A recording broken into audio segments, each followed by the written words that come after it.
Boa noite, amigos e amigas. Live hoje com o professor Cristiano Heckert. Certamente uma grande live. Boa noite, Luciene. Boa noite, Rafael.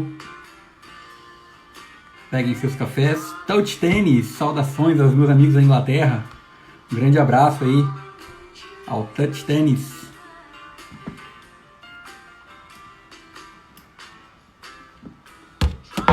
For Touch Tennis, this is the book that we said how we use the tennis to solve a lot of troubles of Brazilian bidding. Thank you very much, my friend. Cristiano Heckert está online já? Vamos lá? Boa noite, Wellington. Oh, thank you. It's a good song, Eric Clapton. Boa noite, gigante professor Cristiano da Rocha Heckert. Boa noite, meu amigo Antônio Neto. Prazer estar com você nessa live aqui, com todos aqueles que participam dela conosco. Muito obrigado aí. O pessoal vai chegando, geralmente demora aí uns 2 ou 3 minutinhos para o pessoal se conectando. Nós que já tivemos aqui, aproveitando o momento, a presença aqui do Touch Tênis aqui, que é um grupo da Inglaterra, do qual gosta também de jogar tênis, criaram um esporte em paralelo aí, muito interessante, está presenteando nossa live aí também. Interessante, já mostrei a capa do nosso livro aqui, Contratação de TI e o Jogo. E nessa ocasião de hoje, professor Cristiano, primeiramente agradecer aí o teu horário, né, nessa concorrida agenda, que a gente sabe que devido a tantas mudanças, todos nós estamos tendo que nos adaptar a toda essa situação. E eu fiquei muito feliz com o teu convite, porque a gente sabe que trabalhar essa agenda de compras públicas geralmente é uma prioridade e o ambiente está mudando, né? Você vê, até 3 semanas atrás eu não imaginaria que eu estaria fazendo lives aqui para a comunidade das redes sociais e dividir o conhecimento com outros colegas. Mas fato é que essa iniciativa foi tomada para que a gente possa difundir o projeto e quem sabe, levar a informação para mais pessoas nesse momento de teletrabalho. Eu queria apresentar o professor Cristiano Heckert, para quem não conhece, pessoal. O professor Cristiano hoje é secretário de gestão no Ministério da Economia, ele é da carreira de gestor, está hoje responsável aí por grandes transformações no governo federal, é também autor do livro Contratações de TI, o Jogo, editora Negócios Públicos, e tem feito um trabalho já de muito tempo, engenheiro de produção também, mestre, doutor e graduado pela USP. E eu sempre referencio o trabalho do professor Cristiano como um trabalho de construção, tijolinho por tijolinho, que resultou numa grande orquestração de resultados. E eu tenho a honra de dizer que o professor Cristiano pôde me mentorar em alguns momentos, principalmente na parte acadêmica, onde ele me ajudou no projeto da minha dissertação de mestrado. Foi aí onde a gente se conheceu e construímos algumas iniciativas interessantes para compras. E hoje, aqui nessa live, professor Cristiano, eu quero, na verdade, abrir espaço e deixar para os colegas aí, saudar o Rafael, saudar o Tiossi Júnior, que estão online com a gente, saudar o Joel. Eu queria dizer para o pessoal que esse é um momento muito importante para as compras públicas. Nós estamos com um momento de pandemia. Eu acho que o pico já, de certa forma, ele já ocorreu, o pico do medo, o pico da percepção das pessoas na situação que elas poderiam estar. A maioria das pessoas da administração pública está em trabalho remoto e veio uma legislação nova, que foi a 13.979. E essa legislação, apesar de ser uma legislação pequena, do ponto de vista da leitura do trabalho, foi uma legislação que trouxe aí algumas preocupações para muitos gestores, né? E eu queria rapidamente aqui, já num bate-bola contigo, passar a palavra para você fazer suas considerações iniciais sobre qual a finalidade dessa lei, para que ela vai, no que ela atua de fato para a administração pública e quais as transformações que ela pode causar a curto, médio e longo prazo para o nosso país. Então, aberto espaço para que você possa tecer seus comentários. Legal, Neto, obrigado. Primeiro, eu acho que é importante ressaltar que a 13979 é uma lei em construção, né? Nós estamos, neste momento, com várias medidas ainda complementares a ela, que trarão alterações na própria lei ao longo dos próximos dias, ou no nível infralegal aí na sua regulamentação, né? Como você falou, o mundo inteiro foi pego de surpresa com essa pandemia, né, de forma tão avassaladora e que trouxe a obrigação de nos reposicionarmos na nossa forma de trabalhar de forma assim muito rápida, né? Então aqui a gente tem se equilibrado num desafio de levar adiante uma série de iniciativas que já vinham sendo construídas para a melhoria das contratações públicas no Brasil e compatibilizar com esse momento que nós estamos vivendo.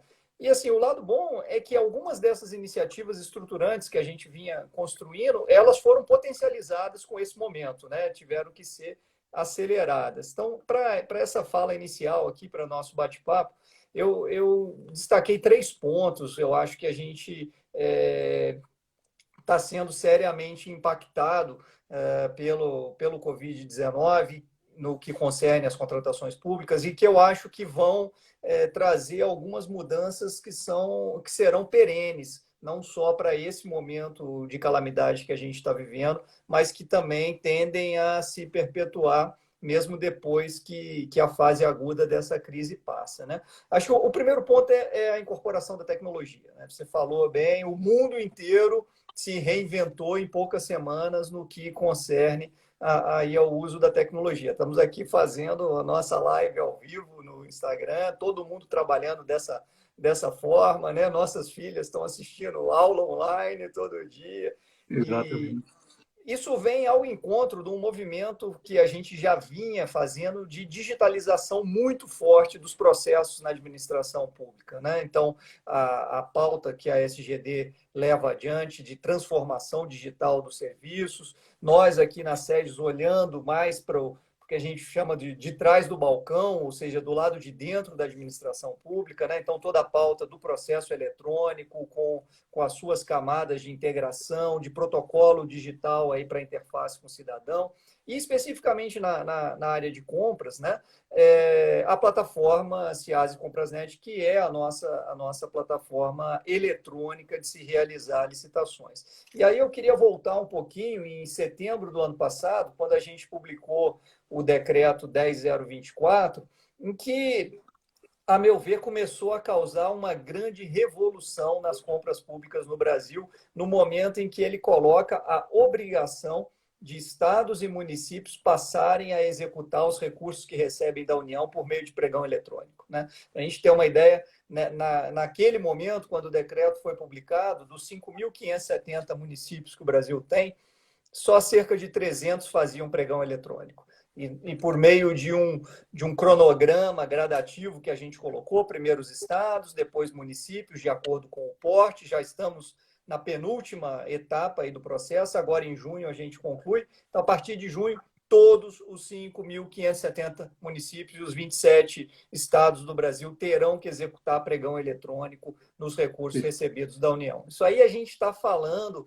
de 380 bilhões de reais que a União repassa por ano. Isso vai causar uma revolução, porque na hora que você faz o pregão eletrônico, você está aumentando a competição, você está aumentando a transparência, você está trazendo ganhos de eficiência para o processo, né? Então, sem dúvida, vai ser algo revolucionário. Mas também no âmbito da União, a gente tem trabalhado na expansão dessa plataforma, né? O Comprasnet, o pessoal que está assistindo a gente, que costuma usar no dia a dia, sabe que até aqui ele foi uma plataforma muito focada numa sala de disputa, onde você entra ali para realizar a licitação. Mas a gente já vinha com um processo também de expandir o Comprasnet para trás e para frente, né, ao longo do ciclo de contratação. Então, lá desde do planejamento da contratação, né, e do plano anual de contratações que a gente criou no ano passado por meio da IN1 de 2019, com o sistema PGC,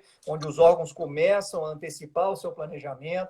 Estamos agora, nesse momento, desenvolvendo a chamada fase interna da licitação, ali onde a gente tem o documento de oficialização da demanda, os estudos técnicos preliminares, que vão culminar na elaboração do termo de referência.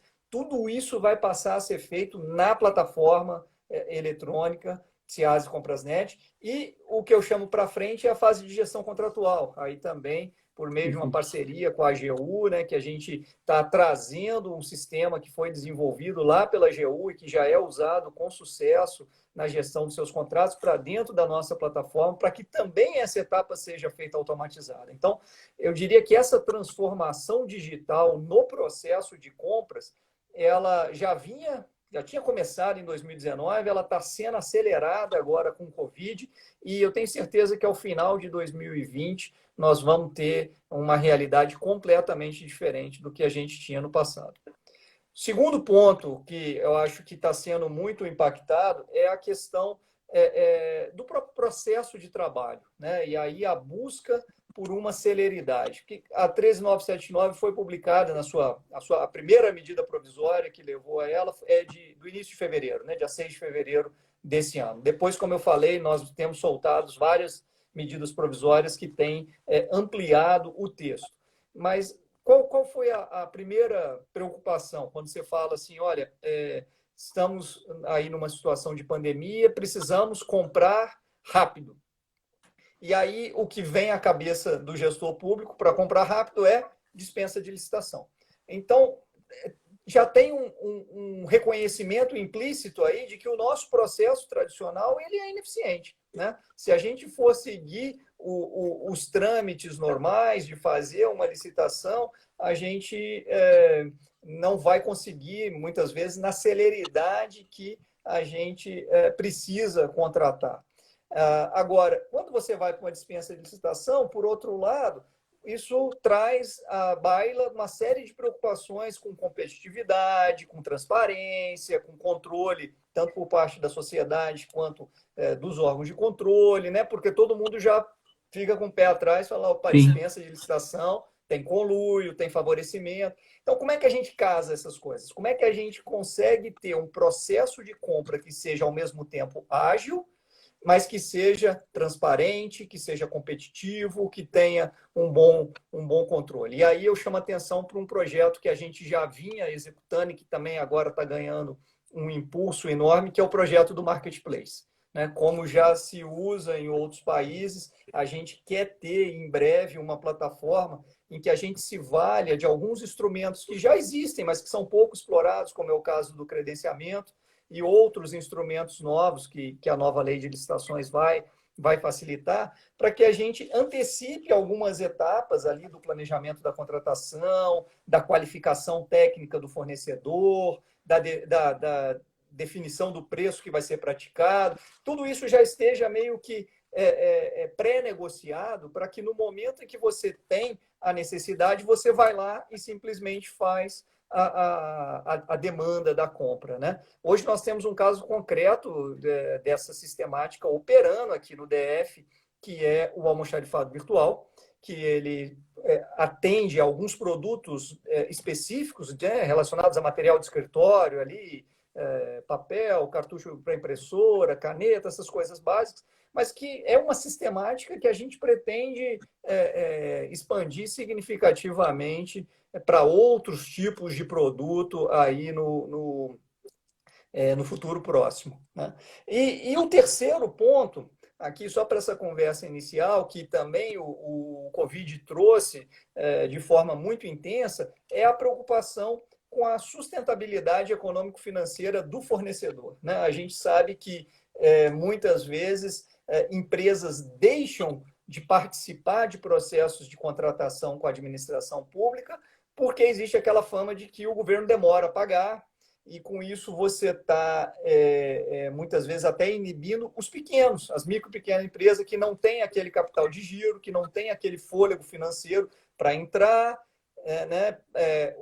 ofertar o produto, o serviço e depois ficar aí aguardando quando que vai ter o pagamento por conta da administração. Então, aqui a gente está trabalhando também com duas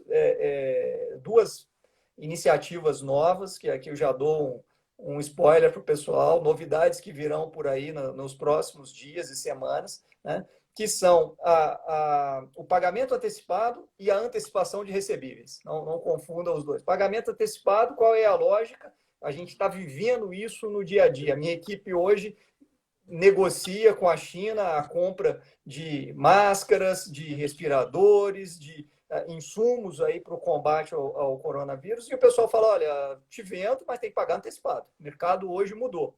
Então, a gente está construindo com a nossa área jurídica, à luz do que a legislação já permite, já tem uma jurisprudência do TCU nesse sentido, mas a gente vai aperfeiçoar para dar mais segurança jurídica, para que, olha, em determinadas situações, sempre respeitada a vantajosidade para a administração pública e todos os processos, né, de transparência, de controle, a gente pode eventualmente pagar não só depois que recebe o produto ou o serviço, mas fazer um pagamento antecipado e aí adquirir um crédito a receber.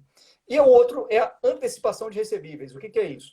Aí é uma iniciativa por parte do fornecedor, né? Ele vai lá, assina um contrato com a administração pública que lhe dá a garantia de que ele vai receber, mas vai receber quando entregar o serviço.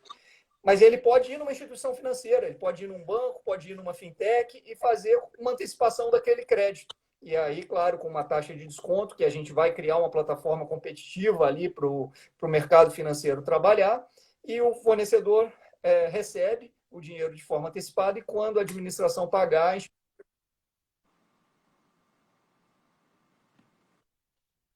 ser ressarcida. Então, são uma série de medidas que a gente está tomando aí que estão sendo impulsionadas com essa questão do Covid. Professor Cristiano, cada live é uma surpresa nova. Eu sempre digo que a gente tem aprendido muito com cada colaborador, amigo que tem passado por aqui. A tua fala nos traz 3 perspectivas que eu acho que agora a gente já pivota. Se a situação é compras públicas no período do Covid, né? Quais lições que a gente tem aprendido. Eu queria que você falasse basicamente de 3 eixos aí. O eixo do cidadão, que eu acho que você abordou muito bem já, os benefícios que eu acho que a comunidade, a sociedade irão obter com a situação que o Covid trouxe. Na verdade, não teve nenhuma transformação digital maior que o Covid nos últimos tempos, né? Então, eu queria que você falasse na perspectiva mais benefícios para o cidadão que está precisando da compra pública, seja ele que necessite de uma compra pública de saúde ou de tecnologia. Eu queria que você falasse do ponto de vista do servidor público que opera o sistema, porque esse cara tem muita preocupação, tem muita crítica, muita reclamação da forma com que isso é construído hoje. Você tem o controle, você tem a exigência de um poder criativo muito grande desse cara conectar várias variáveis para fazer um planejamento que, se der errado, a culpa acaba sendo dele, ou então, na gestão de contrato, ele acaba assumindo uma responsabilidade também grande se ele for da equipe de gestão. Então, eu queria que você falasse da perspectiva cidadão, da perspectiva do servidor público que instrui o processo em qualquer uma dessas camadas e da perspectiva do fornecedor. Que a gente pudesse deixar claro aqui o ganha-ganha. Se você tiver algum outro eixo também que foi interessante, pode colocar aqui para a gente poder debater. Eu queria começar pelo cidadão, então. O que o cidadão vai ganhar com esse período pós-Covid, quando as coisas voltarem ao normal? Perfeito. Todas essas transformações que estão em curso, que a gente conversava, né, elas vão beneficiar esses 3 públicos. Do ponto de vista do cidadão, o que o cidadão quer? Ele quer a política pública, né? Eu sempre digo que a compra pública, ela só se justifica se ela for um insumo para que o Estado possa cumprir a sua missão perante a sociedade. A sua missão é entregar os serviços que a sociedade demanda ou permitir que a sociedade exerça aí os seus direitos perante o poder público. Então, na medida em que a gente comprar mais rápido, comprar mais barato, comprar com mais transparência, mais controle, o cidadão está ganhando em vários aspectos, né? Ele vai ter aí a política pública executada com maior celeridade e ele vai ter também maior economicidade no imposto que ele paga, tá certo? E vai ver a maior eficiência aí por parte da administração. Do ponto de vista do servidor público, o ganho está na melhoria de processo. Eu acho que também todos nós queremos cumprir a nossa missão com menos burocracia, né? A administração pública, ela foi construída ao longo dos anos em cima de um paradigma weberiano que é importante por conta, né, das distorções que ainda, infelizmente, estão presentes, do patrimonialismo, né, de tendências de grupos se apropriarem aí da administração pública para os seus interesses pessoais. Então, a burocracia, no bom sentido, ela é necessária, porque ela traz impessoalidade, ela traz o cumprimento da legalidade, ela traz publicidade, transparência. Mas a burocracia, enquanto ineficiência, acho que ninguém quer, né? Nem o cidadão quer, e também o gestor público, o servidor público, ele não quer isso, porque, na verdade, isso traz mais trabalho e menos resultado. Então, a gente tem uma pegada aqui na Secretaria de Gestão de sempre olhar para os processos de trabalho, imaginando o que a gente pode fazer para entregar mais com menos recursos, né? E aí que a digitalização entra como carro-chefe desse processo, mas não é só o digital, né? Aquela famosa frase, não adianta automatizar a burocracia, né? Então, na transformação digital, tem aí uma revisão de processo também, em que você precisa simplificar, em que você precisa eliminar etapas eventualmente desnecessárias, e que você precisa fazer uma reengenharia para o processo ser mais eficiente, né? E o fornecedor bem intencionado, também só tem a ganhar, porque uma premissa que a gente trabalha no Ministério da Economia de forma muito forte é sempre ampliação da competição, sempre dar oportunidades iguais para que os fornecedores participem dos processos. E aí, como eu falava, na União, desde 2005, a gente usa pregão eletrônico como a regra aqui para os nossos processos de contratação. Mas só agora que isso está chegando nos estados e principalmente nos municípios. Então, nós estamos procurando impulsionar isso e os fornecedores vão ganhar muito, né, de acesso ao mercado, de possibilidades de ter uma competição mais justa, isonômica e que lhes permita aí ampliar o seu mercado comprador. Excelente, amigo. Acho que respondeu bem aí essas questões e a gente pode agora debater uma questão bem interessante, que é o uso efetivo da legislação, né? A gente sabe que essa legislação veio, pegou muita gente de surpresa. Então, na primeira live que eu fiz, que foi com o professor Rony Charles, ele abordou isso com bastante sabedoria também, mas eu queria, obviamente, ouvir tua opinião também sobre a operação de fato. Como é que os gestores podem operar essa legislação sem aquele discurso do medo, né? Que afronta e que deixa muita gente paralisada. Então, eu queria saber de você o seguinte: quando é que o gestor tem que usar essa norma? Quando é que ele tem que ter cuidado? Quando pode, quando não pode? Qual que é a orientação geral para que o servidor possa tomar a decisão, o gestor possa tomar a decisão sobre a utilização da norma 13979 e sua alteração com a medida provisória 9/2000? Perfeito. A 13979 ela tem esse objetivo justamente de trazer segurança jurídica para o gestor, né, de usar esses procedimentos mais céleres de tomada de decisão que precisam ser emergenciais nesse momento, né? Então, sempre que ele estiver comprando um bem ou serviço que estiver relacionado ao enfrentamento do Covid-19, ele pode se valer do que está disposto ali na norma, né? Então, se valer da dispensa de licitação, se valer do registro de preço para dispensa de licitação, que isso é uma inovação fantástica que a gente trouxe agora, né? Até passada, para te dar um número, já tinham sido realizadas 1.372 dispensas de licitação à luz da 13979, ou seja, em pouco mais de 2 meses que ela está em vigor aí. Com o registro de preço, a quantidade de processos pode diminuir muito, porque a gente consegue agregar a demanda, igual a gente já faz em licitações tradicionais, né?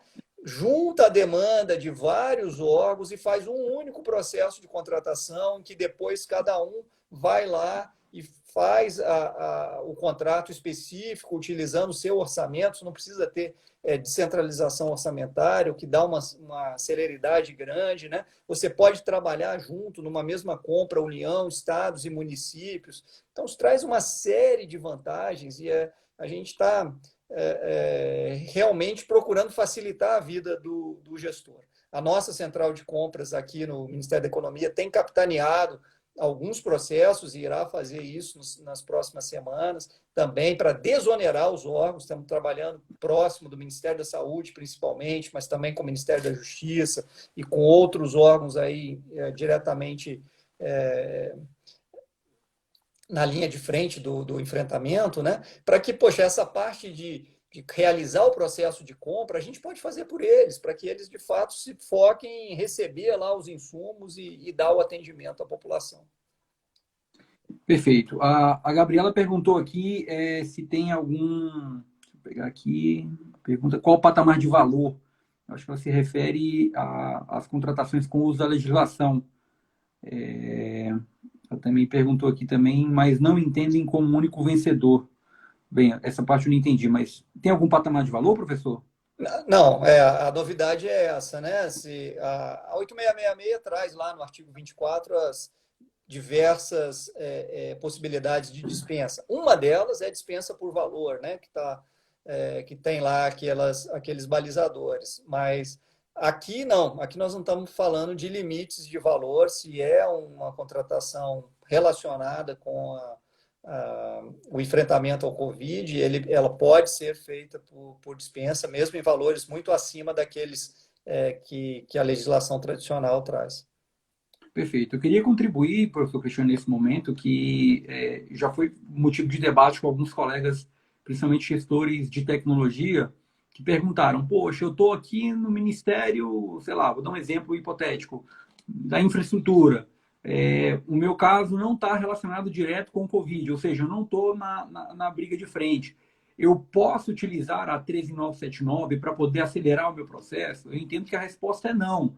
A legislação é muito clara no sentido de dizer que você usa esse normativo quando você está realmente no caso enquadrado da legislação de ter que apoiar essa situação. Então, um exemplo, digamos que o Ministério da Saúde tem que fazer um hospital de campanha e para essa situação você tem que adquirir soluções de tecnologia para poder apoiar essa ação. Neste caso, sim, eu posso usar a 13979 como simplificação desse processo. E eu quero destacar também, eu tenho um pequeno resumo que eu montei aqui, eu estou elaborando um artigo com relação a esse assunto, e eu coloquei aqui 8 pontos que resumem bem o que diz a 13979 com as suas alterações. Obviamente não é exaustivo, mas para citar para o pessoal que quer conhecer um pouco mais. Então, o primeiro passo dela é simplificação do preenchimento do termo de referência.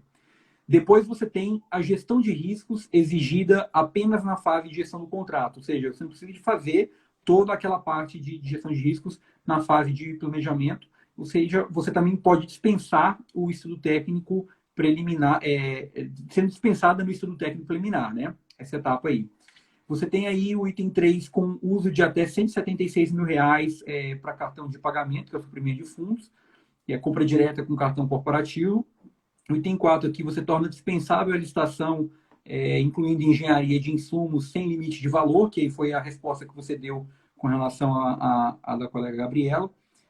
O item 5 diz aqui com relação à redução de prazos para o pregão. A gente pode depois entrar na questão desses prazos, mas efetivamente o que eu vejo, Cristiano, trazendo para a nossa pauta aqui da nossa agenda, é que eu acredito que no futuro devem ser revistos esses prazos, né? O professor Vitor Amorim falou muito bem na live acho que foi na live da Pironte Advogados, ele citou que, poxa, a gente tem aí a questão dos prazos pensados numa época onde o cara ia na repartição pública, ele tinha toda uma logística, então talvez isso seja um ponto também que possa ser revisto. O item 6 aqui fala sobre contratos que terão aí prazo de 6 meses prorrogáveis enquanto o Covid estiver ainda à tona.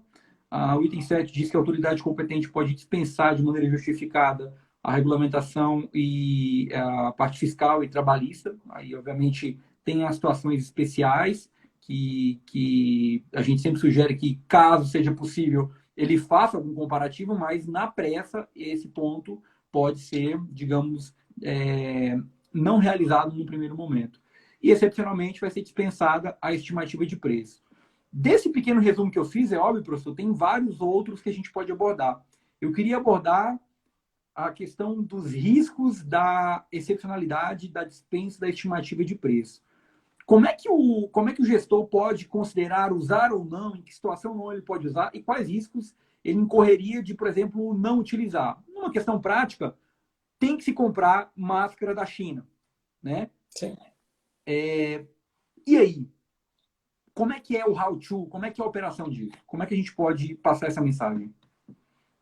Essa é uma questão bem complexa, né, Neto? Porque, como você bem colocou, o gestor é obrigado a fazer uma pesquisa de preço antes, né? Porque ele tem que demonstrar no processo a vantajosidade para a administração. Então, em última análise, o que se quer mostrar é que, seja quando você faz uma licitação, o preço final, vencedor da licitação, ou mesmo no caso de uma dispensa, você tem que mostrar que, olha, o que eu estou pagando é compatível com o mercado e a administração não está sendo lesada, né, naquele produto ou serviço que está recebendo por aquele preço. O problema é como é que você faz isso num momento que o mercado está tão dinâmico e tão mutante, né? Que o preço hoje não é o mesmo preço amanhã, que você faz uma oferta para o produto chinês, o americano vem e cobre a tua oferta antes dela chegar aqui. Então, é realmente um desafio para o gestor, né? O que a gente fala é colete o maior número de evidências que você conseguir e tente tornar o processo o mais robusto possível, né? Acho que a questão crucial aqui é o gestor mostrar que ele foi até o limite da onde ele consegue ter visibilidade do mercado naquele momento, procurou fazer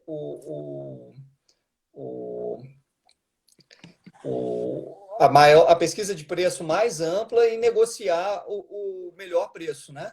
Eu vou dar um exemplo de uma contratação que a gente está tocando aqui na nossa central de compras. É uma série de itens, tá? Mas que ilustra bem isso daí. Nós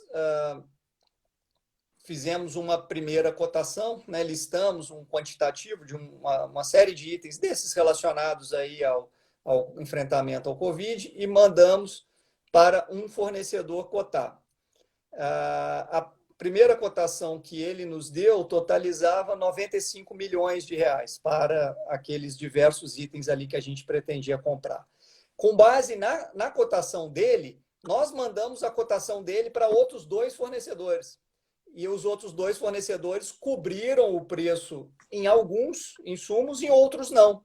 E aí mandaram para a gente e nós montamos uma planilha pegando o melhor preço de acordo com cada um, né? Alguns itens o fornecedor também não tinha capacidade de suprir naquele volume que a gente precisa comprar.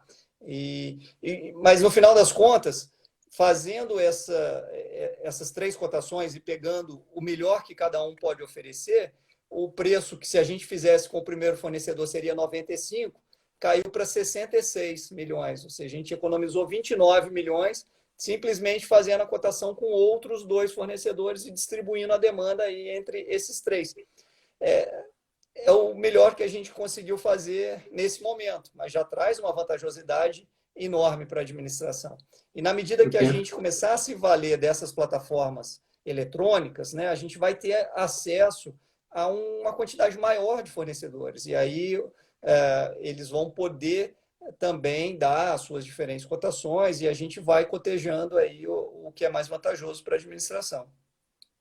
Perfeito. Eu quero aproveitar aí e citar algumas coisas interessantes para contribuir aqui com a nossa comunidade. O primeiro, tem um filme que é Sully, o herói do Rio Hudson, em que em um momento o Sully diz que tentou fazer o possível e que não era o Thunderbird lá em cima para poder fazer previsões e respeitar simulações de máquina. Então, o Sully se livrou do tribunal dizendo e considerando o fator humano, que é uma das normas lá da 31.000, e eu acho que o gestor tem que considerar que essa é uma situação onde a decisão é difícil. Quando você fala que ele tem que autuar muito bem no processo, isso é muito coerente com a live do professor Túlio, que é especialista em pesquisa de preço. O Túlio falou o seguinte, ele falou, olha, tenta mostrar que você fez o trabalho, não tenta simplesmente ir direto na legislação, usando o caminho que ela te dá, mostra que você construiu um raciocínio para que você possa ter condição de depois se justificar e mostrar que foi o melhor que você fez.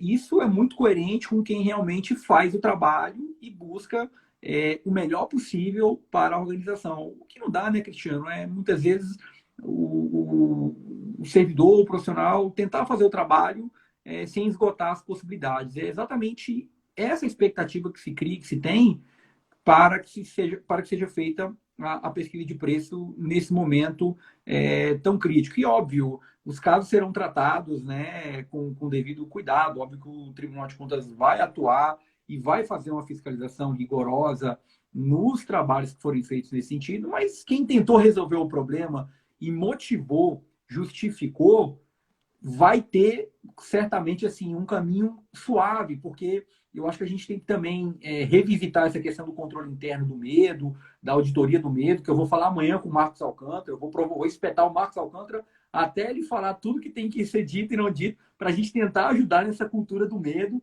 e apoiar servidores públicos a se encorajarem a tomar decisões coerentes e conscientes. Aí eu quero responder a questão aqui do Rafa. Nosso amigo Rafael está aqui agora. Rafael Cunha perguntou aqui para a gente, grande gestor de TI da Esplanada, que hoje lidera grandes projetos. Rafa perguntou o seguinte: quando se fala em contratações de TI, nem sempre está claro a relação direta no combate ao coronavírus. Existem critérios para o gestor justificar a relação da demanda com o combate à pandemia? Cristiano, eu vou iniciar a discussão, você pode complementar aqui.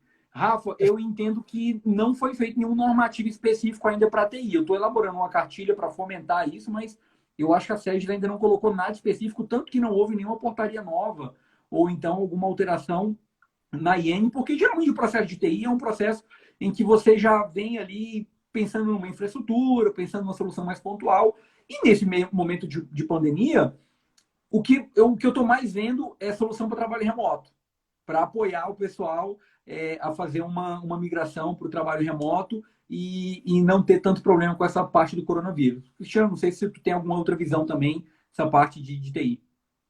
Mas você pode ter soluções de TI, você está tendo diretamente relacionadas ao combate, né? Vou dar um exemplo, o aplicativo que teve que ser desenvolvido e foi às pressas para cadastrar os cidadãos para receber aí o auxílio emergencial. Isso está diretamente relacionado e esse tipo de contratação se enquadra no que a Lei 13.979 prevê. Então, como sempre, volta naquela questão da boa instrução do processo que você falava, né, Neto? É o gestor comprovar ali na documentação processual aquela contratação.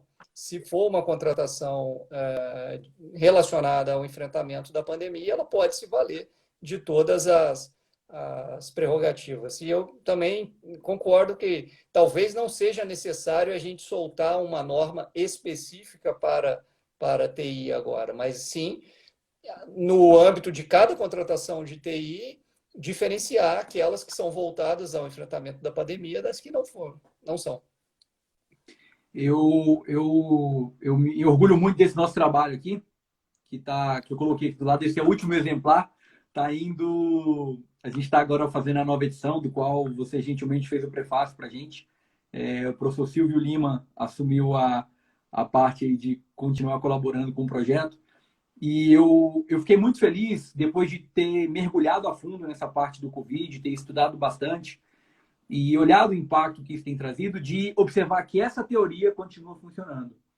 Quando o time define bem o que é o elefante, quando o time define bem qual é a necessidade, qual é o problema que nós vamos resolver, você continua com um mindset, com uma mentalidade praticamente imbatível para o seu processo. Não adianta nada, professor Cristiano. Às vezes o cara motiva bem, mas não sabe se comunicar bem no processo. Às vezes o cara conhece muito de lei, tem todos os acordos na manga, mas ele não consegue explicar qual é o problema que ele está resolvendo. Então, contratar TI nesse período, acho que não só TI, qualquer outra contratação, nesse período de coronavírus, reforçou ainda mais a teoria que a gente tem aqui do jogo de contratações e mostrou que, efetivamente, o ativo humano ainda precisa ser valorizado e a gente tem que fomentar o conhecimento desse ativo humano. A principal ideia que a gente está tendo aqui nessas lives é de revisitar o conhecimento, porque eu acho que todos nós temos um potencial suprimido. O professor Cristiano tem um talento muito grande, tem muito conhecimento. O professor Cristiano está online, está nos vendo? Teve algum problema de conexão? Acho que ele teve algum problema de conexão.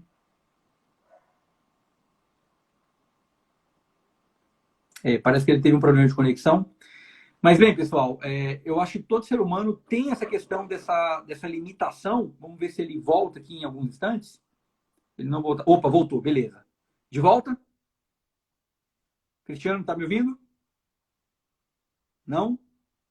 Sem áudio? Tô te vendo. Você não tá ouvindo. Sai da live e entra de novo. Sai e entra. Eu vou te colocar de novo na live. O Cristiano vai sair e entrar. A gente está com um probleminha técnico aqui. Pode encerrar o aplicativo se for o caso. A gente pausa e aguarda o teu retorno. Você consegue me ouvir? Ótimo. Virou a câmera. Nada. Você não me ouve. É isso? Não. Ok. Ficou mudo aqui. Pessoal, vocês estão me ouvindo também?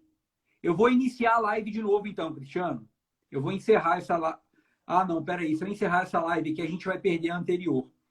Não podemos encerrar. Eu vou fazer o seguinte aqui. Eu vou encerrar essa live, pessoal, apenas concluindo meu raciocínio. Só um minutinho, Cristiano. Dizendo que cada um tem um potencial que precisa ser aprimorado e usado.